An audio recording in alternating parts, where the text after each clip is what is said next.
যতটুকু গরম দরকার ততটুকু গরম অটো হতে থাকে, যতটুকু ঠান্ডা দরকার ততটুকু ঠান্ডার উপরে আল্লাহ আমাদেরকে বড় করলেন। 10 মাস 10 দিন, মতান্তরে 9 মাস 10 দিন আমরা বড় হইলাম। 10 মাস 10 দিন পরে দুনিয়ায় ভূমিষ্ঠ হইলাম। তারপরেও আমাদের মা, খালা, নানি, চাচি, দাদি, নানিরা আমাদের এই ছোট্ট মাথাটা বালিশের উপরে রাখে নাকি?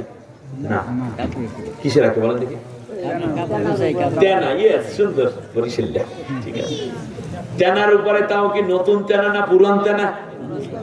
ওই দাদার পুরান গামছা যেটা আছে একটু সিটিয়া টিটিয়া গেছে, ওইটারে গোল করিয়া গুগুর বাসার মতো বানাইয়া তারপর ছোট্ট এই মাথাটা দেয়। এরপরেও মাথা ত্রিভুজ চতুর্ভুজ হইয়া যায়। ঠিক কিনা বলে?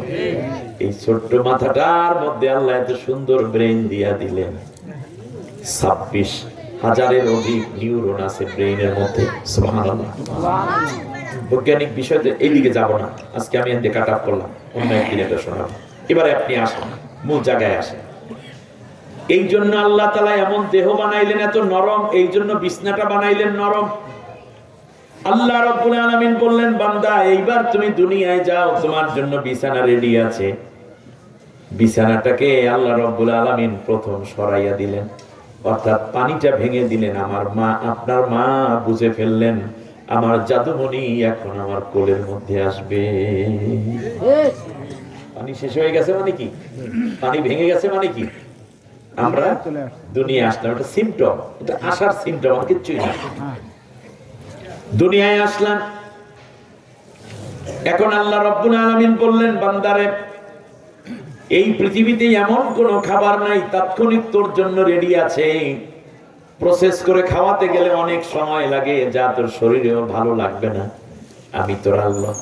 এই জন্য তোর বয়স যখন মায়ের গর্ভে 6 মাস, সেই দিন থেকে পুরোপুরি ইনটেক, কতটুকু গরম, কতটুকু তরল, কতটুকু মিষ্টি, কতটুকু পাতলা, কতটুকু ভিটামিন, কত আয়রন, কত শর্করা, কি পরিমাণ শ্বেতসার হওয়া দরকার, কি পরিমাণ উপযুক্ততা থাকা দরকার তোর জন্য, সবকিছু মিলাইয়া দীর্ঘ 3 মাস পর্যন্ত তোর মায়ের বুকের মধ্যে তোর খাবার আমি সরবরাহ শুরু করে দিয়েছি।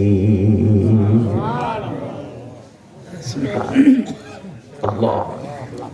হাত দিলাম, পা দিলাম, ছোট্ট ছোট্ট আঙ্গুল, তার মাথায় গুড়ি গুড়ি নখ দরকার, সেইটা দিতেও আমি আল্লাহ ভুলে যাইনি। ওই কচি মানুষ, ছোট্ট মানুষ বড় বড় দাঁত দিলে ভালো দেখাবে না, এই জন্য তখন আমি আল্লাহ তোরে দাঁতও দেই নেই, দাড়ি দেই নেই, মোজ দেই নেই। এগুলো দেব পরে, বাজেটে আছে। কিন্তু যা দেওয়া দরকার, ছোট্ট দেহের মধ্যে ছোট্ট হার্ট, ছোট্ট ব্লাড ভাল্ব, ছোট্ট কিডনি, ছোট্ট লিভার, ছোট্ট পাকস্থলী, ছোট্ট হাড্ডি। তুই ছেলে হবি নাকি মেয়ে হবি তাও পৃথিবীর কেউ নির্ণয় করে নাই, আমি আল্লাহ রাব্বুল আলামিন তোরে বানাইছি। ফি যুলুমাতিন সালাসা, 3টা অন্ধকারের মধ্যে রেখে আমি আল্লাহ আমার নূর দিয়ে তোরে সাজাইছি।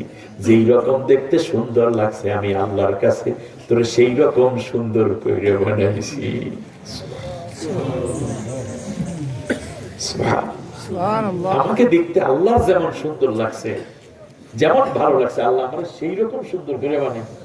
আমার ভাই চোখগুলো কি সুন্দর বড়, দেখলে মজা লাগে। এই যে আমার এই হুজুরের, আমার দেশে নাকটা একটু উঁচা, চোখগুলো একটু ছোট, কপালটা বড়। আমার নাকটা একটু বড়, দেখতে শুনতে কাল্লে কুল্লে যা আছি, দাঁড়িয়ে এককালে কম, ঠিক কিনা? অসুবিধা নেই। আবার কারো দেখবেন কি সুন্দর হুজুরের দাড়ি, কি সুন্দর, দেখলে কত ভালো লাগে। হ্যাঁ, এই তো এই যে এক একজন এক এক ফাহসানু সুওয়ারা, সবাইকে আমি সুন্দর আকৃতি বানাইছি, এক একজন এক এক রকম সুন্দর, কিন্তু আল্লাহর কাছে সবাই সুন্দর। সুবহানাল্লাহ। বান্দারে তোর মায়ের বুকের যেই দুধ আমি তোকে দেব, তার মধ্যে 32টা নাল একসাথে খুলে দিলে তুই ছোট্ট মানুষ, এত দুধ সামলাইতে পারবি না। এই জন্য আমি আল্লাহ রাব্বুল আলামিন প্রথম 8টা কপাট খুলেছি। কয়টা? 8টা। প্রথম 8টা কপাট খুলেছি। প্রথম বান্দা তোর 1.5 মাস পর্যন্ত 8টা কপাট, এর মানে মায়ের প্রচুর দুধের প্রেসার থাকে। একসাথে যদি দুধগুলো বেরিয়ে আসতো তাহলে তোর খাদ্য নালী আর শ্বাসনালী আটকাইয়া যাইতো, তুই মরিয়া যাইতি।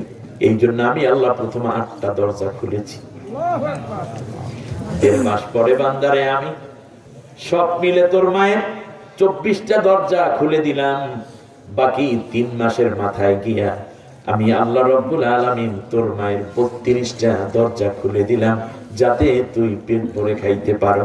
এখন 6 মাস পরে মায়ের দুধ না কমলেও কিন্তু তোর পেটটা বাইরে গেছে।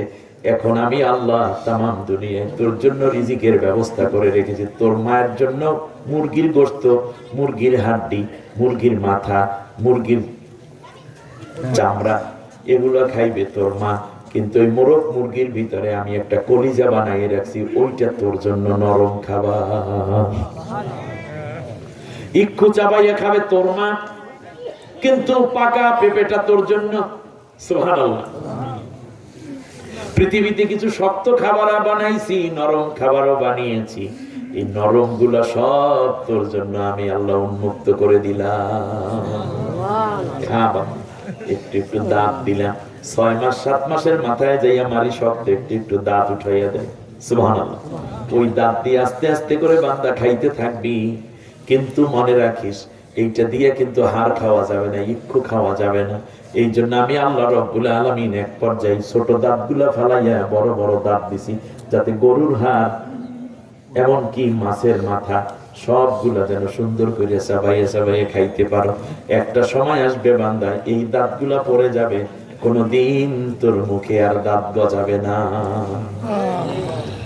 আমার কুদরত কেমন অস্বীকার করে? তাহলে আমরা কি ছিলাম?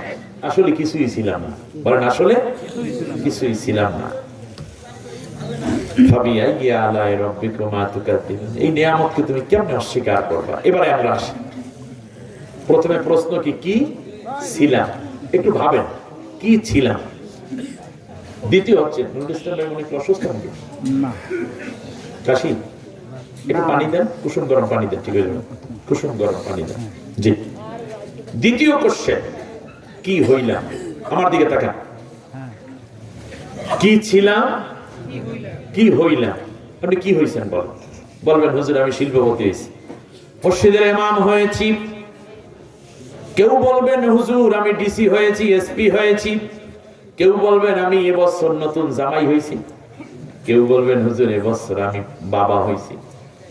হইছেন তো হইছেন, কিন্তু আল্লাহ রাব্বুল আলামিন যা হইতে বলেছেন সেটা হইছেন কিনা?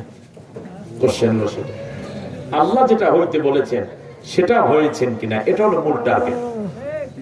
1 নম্বর হলো আল্লাহ হইতে বলেছেন তার গোলাম, তার আবেদ। ঠিক না বলেন? ওমা খলাকতুল জিন্না ওয়াল ইনসা